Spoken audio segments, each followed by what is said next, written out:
Assalamualaikum warahmatullahi wabarakatuh. Terima kasih nih yang udah staycation lagi di channel Yaji Syam Official ya guys. Semoga kalian selalu sehat dimanapun kalian berada ya guys ya. Disayang bos pastinya. By the way, hari ini saya mau membahas sebuah permasalahan PMI ya guys ya, yang banyak, yaitu menghadapi keluarga yang tidak mengerti tentang kebutuhan kita sendiri di sini. Saya kasih judul ini sebagai sayangi diri kita sendiri ya guys ya. Yuk kita bahas gimana sih cerita PMI ini. PMI ini namanya Mbak Yati guys, umurnya 29 tahun. Nah, beliau ini sudah memiliki putra umurnya 7 tahun dan memiliki suami juga. Sayangnya, celakanya suaminya ini pengangguran. Ia kerja serabutan guys. Kalau ada pekerjaan ya dia bekerja, kalau nggak ada ya di rumah aja guys. Nah, kebetulan Mbak Yati ini sudah yatim piatu ya guys ya, ditinggal ibu dan ayahnya sudah meninggal dunia. Dan dia ini hanya mempercayakan suaminya aja untuk bisa hidup bersama. Ya alhamdulillah Mbak Yati ini adalah istri yang berbakti ya guys ya, dimana dia sangat menghargai suaminya meskipun suaminya ya kerjanya serabutan kayak gitu guys. Pada waktu itu Mbak Yati ini masih tinggal dengan mertuanya guys, dan beserta suaminya. Suaminya itu ya namanya juga pengangguran ya guys ya, jadi ya di rumah aja. Beban untuk Mbak Yati ini tinggal dengan mertuanya. Akhirnya pada saat tinggal sama mertuanya ini, Mbak Yati belum memiliki putra ya guys ya. Nah, akhirnya Mbak Yati ini ngomonglah sama suaminya, kamu kalau misalkan masih di sini aja, saya pergi dari rumah ini. Terserah kamu mau ikut saya atau enggak. Nah, alhamdulillahnya nih suaminya nih mengikuti keinginannya Mbak Yati. Nah, dengan uang seadanya, akhirnya Mbak Yati ini bisa membeli tanah ya murah-murah aja, yang ada rumahnya ya nggak begitu bagus, tapi layak lah untuk dihuni ya. Ya meskipun tanahnya belum berkeramik apa, tapi kan kalau rumahnya sendiri kan enak ya guys ya. Akhirnya suami ini mengiyakan dan pergilah dari rumah ibunya ya guys ya, dan Mbak Yati juga pergi dari rumah mertuanya. Pamit baik-baik. Kebetulan mertuanya Mbak Yati ini sayang sama Mbak Yati ya, karena memang Mbak Yatinya juga sayang nih sama mertuanya. Akhirnya pergilah dari rumah tersebut. Tinggallah di salah satu rumah kecil, dimana itu hasil dari dulu suaminya pergi merantau guys. Bisalah beli rumah yang kecil-kecil aja ya guys ya di situ. Nah, berjalannya waktu Mbak Yati ini hamil dan dikaruniai seorang putra ya guys ya. Dengan begitu sulitnya menjalani hidup dengan suami pengangguran, otomatis dong pemasukan juga seret ya guys ya, dan kurang, apalagi ada anak ya guys ya. Mbak Yati ini sering menahan kesal guys, dimana suaminya ini benar-benar apa ya budaya warga kita lah guys ya. Jadi kalau nggak ada kerjaan tuh ya males-malesan di rumah. Ngelihat suami kayak gitu kan kita juga pusing sendiri ya, sedangkan kebutuhan anak kan minta jajan, minta ini. Nggak gitu aja guys, ternyata suaminya juga diam-diam ini selingkuh guys, punya teman kencan di telepon ya. Meskipun by phone ya, namanya selingkuh ya selingkuh aja, tidak dibenarkan ya guys ya, dimana hati itu sudah terbagi, yaitu ya sangat menyakiti hatinya Mbak Yati, kecewa. Akhirnya saat suaminya masuk ke dalam WC, kedengeran kan teleponnya nih suaminya sama pacarnya guys ya. Ternyata diusut pacarnya ini adalah pacarnya dulu waktu dia merantau guys. Jadi masih berhubungan tuh guys. Mbak Yati ini emosi kan, nah langsung tuh memprotes tuh ke suaminya. Suaminya tuh bukan malah minta maaf, tapi malah ngegas gitu ya. Mungkin karena faktor ekonomi ya guys ya, menjadikan mereka ini selalu pusing ya. Kalau misalkan memiliki masalah ya cekcok lah guys ya.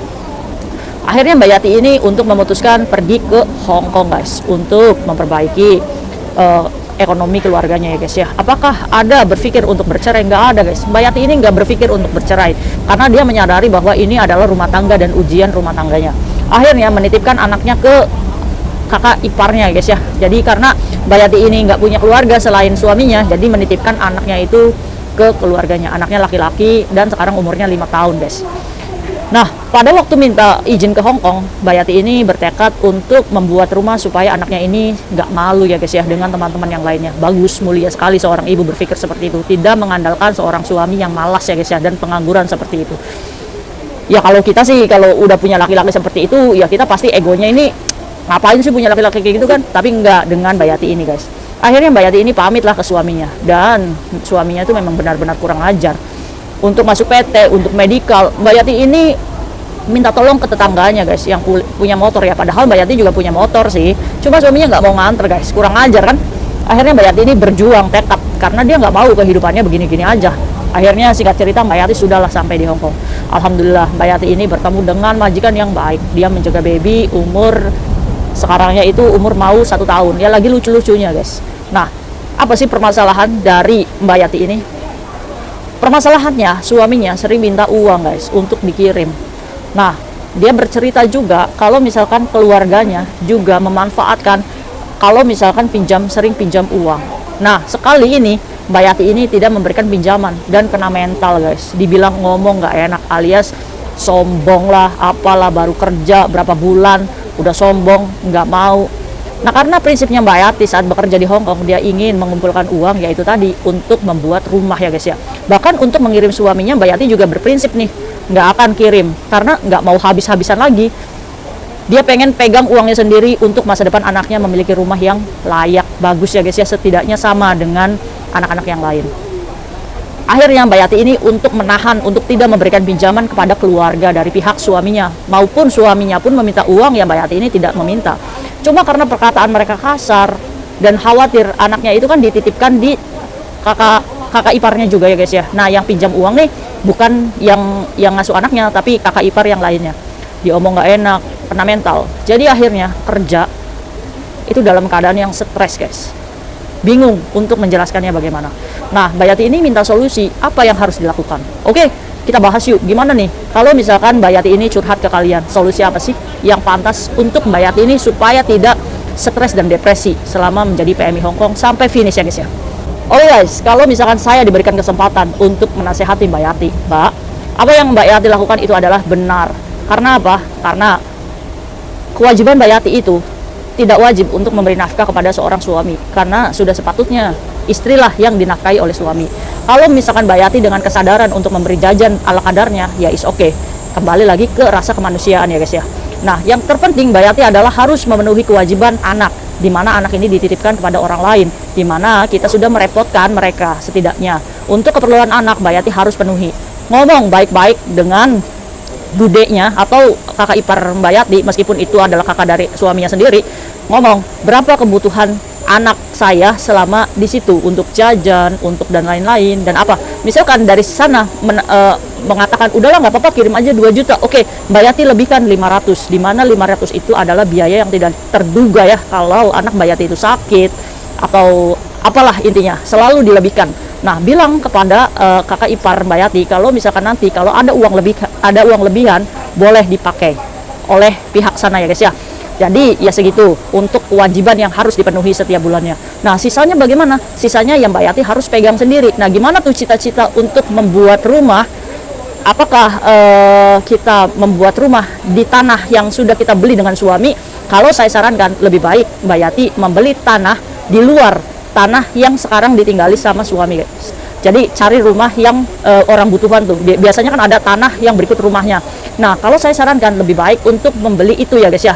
Untuk membeli itu guys, dimana nanti tanah dan rumah itu atas nama Mbak Yati, sehingga suami itu tidak bisa menggugat. Kita pun harus mengantisipasi kalau kita tidak memiliki jodoh yang panjang dengan suami kita. Banyak kejadiannya guys, nih di Jawa Timur, suami istri sudah bikin rumah bagus sama-sama, istrinya selingkuh dan rumahnya dibobrok, hancur.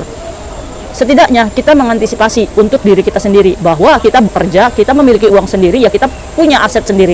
Kalau suami pengen tinggal ya silakan, tapi kalau misalkan kita membeli tanah di luar tanah Gonogini dengan suami, setidaknya kita memiliki hak penuh, di mana nanti kita mengantisipasi kalau kita tidak memiliki jodoh panjang, ya kita masih memiliki rumah untuk kita tinggali, meskipun notabene kita adalah hidup sendiri, tidak memiliki orang tua.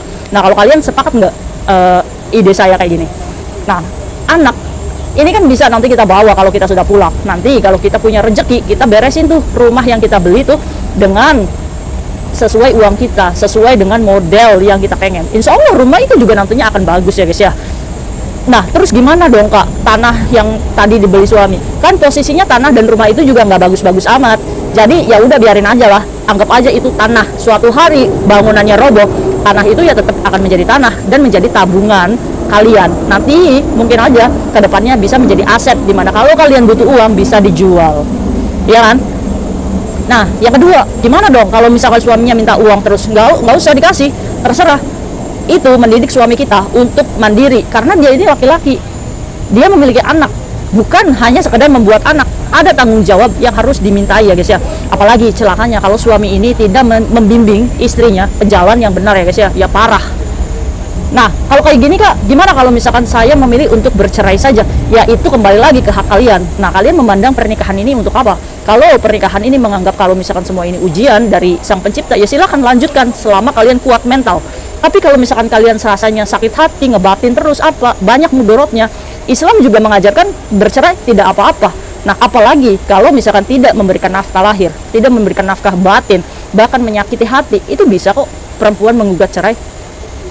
Itu kembali lagi ke kalian. Kalian harus memiliki prinsip hidup sendiri untuk kebahagiaan kalian sendiri. Nah, bagaimana untuk menghadapi saudara yang sering meminjam uang, tapi kita tolak dan marah-marah sehingga kalimatnya itu menyakiti hati kita.